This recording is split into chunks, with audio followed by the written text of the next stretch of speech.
যাদের নামাজ পড়ার সময় দুনিয়াবি চিন্তা মনে আসে বা নামাজে অমনোযোগী তৈরি হয়, তারা ভিডিওটি শেষ পর্যন্ত দেখার অনুরোধ রইল। হযরত আলী রাদিয়াল্লাহু তাআলা আনহুর কাছে একজন ব্যক্তি এসেছে। তখন লোকটা বলল, হুজুর, আমার নামাজে মন বসে না। নামাজে দাঁড়ালে আমার দুনিয়াবি নানা চিন্তা আসে। হুজুর, আমার এই নামাজ কি আল্লাহ তাআলা কবুল করবেন? তখন হযরত আলী রাদিয়াল্লাহু তাআলা আনহা বলেছেন, না, তোমার নামাজ কবুল হবে না। তখন লোকটা মনে অনেক কষ্ট নিয়ে চলে যাচ্ছেন। এমন সময় রাসূল সাল্লাল্লাহু আলাইহি ওয়াসাল্লাম এসে হযরত আলী রাদিয়াল্লাহু তাআলা আনহুকে জিজ্ঞাসা করলেন, ইয়া আলী, আপনার কাছে লোকটা কেন এসেছিল?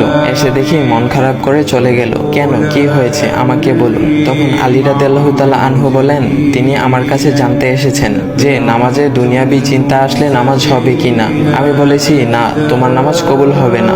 রাসূল সাল্লাল্লাহু আলাইহি ওয়াসাল্লাম তখন বলেন, ইয়া আলী, আপনাকে আমি একটা চাদর উপহার দিতে চাই, তবে একটা শর্ত আছে। আলী রাদিয়াল্লাহু তাআলা আনহু খুশি হয়ে বলেন, ইয়া রাসূলুল্লাহ, কি শর্ত তা বলুন, আমি আপনার সকল শর্ত মেনে নিব।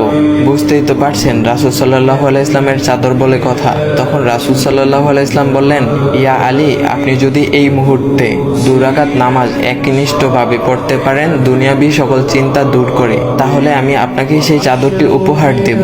আলী রাদিয়াল্লাহু তাআলা আনহু বলেন, এটা তো সাধারণ ব্যাপার।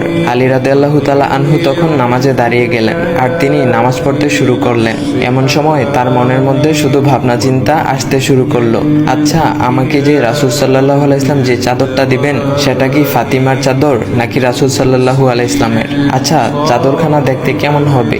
এই বিভিন্ন বিষয় নিয়ে ভাবতে লাগলেন। তিনি ভুলেই গেছেন যে দুনিয়াবি চিন্তা নামাজে আনতে রাসূল সাল্লাল্লাহু আলাইহি ওয়াসাল্লাম নিষেধ করেছেন। এর মধ্যে আলী রাদিয়াল্লাহু তাআলা আনহুর নামাজ পড়া শেষ। আলী রাদিয়াল্লাহু তাআলা নামাজ শেষ করে রাসূল সাল্লাল্লাহু আলাইহি ওয়াসাল্লামকে বলতেছেন, ইয়া রাসূলুল্লাহ, আমি আপনার শর্ত মেনেছি, এখন আমাকে চাদরখানা উপহার দেন। রাসূল সাল্লাল্লাহু আলাইহি ওয়াসাল্লাম বলেন, ইয়া আলী, আপনি কি একনিষ্ঠভাবে দুনিয়াবি চিন্তামুক্ত ছাড়া 2 রাকাত নামাজ পড়েছেন? তখন আলী রাদিয়াল্লাহু তাআলা আনহা মুচকি হেসে বললেন, না ইয়া রাসূলুল্লাহ, আমি আপনার চাদর নিয়ে অনেক কিছুই ভেবেছি। তখন রাসূল সাল্লাল্লাহু আলাইহি ওয়াসাল্লাম বলেন, ইয়া আলী, নামাজ তোমারও হয়েছে, আর তুমি যাকে নামাজ হবে না বলে ফতোয়া দিয়েছো, তার নামাজও আল্লাহ তাআলা কবুল করে নিয়েছেন। শোনো আলী, দুনিয়াবি চিন্তা দ্বারা নামাজ বাতিল হয় না, নামাজ মহান আল্লাহ তাআলা কবুল করে নেন।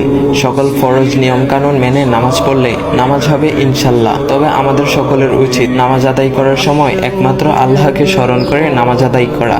নামাজে দাঁড়ালে দুনিয়াবি চিন্তা মাথায় আসে, এটা শয়তানের একটা ফাঁদ। আল্লাহ তাআলা আমাদের সকলকে শয়তানের কুমন্ত্রণা থেকে হেফাজত রাখুক এবং সঠিকভাবে মনোযোগের সাথে নামাজ আদায় করার মতো তৌফিক দান করুক। সবাই বলি আমিন। চাইলে ভিডিওটা আপনি অন্যদের কাছে শেয়ার করতে পারেন, এতে অন্যদের ভুল ভ্রান্তিগুলো দূর হবে। তো গাইস, এমন ইসলামিক ভিডিও পাওয়ার জন্য ভাইয়ের আইডিটা ফলো করে দিয়ে যাও।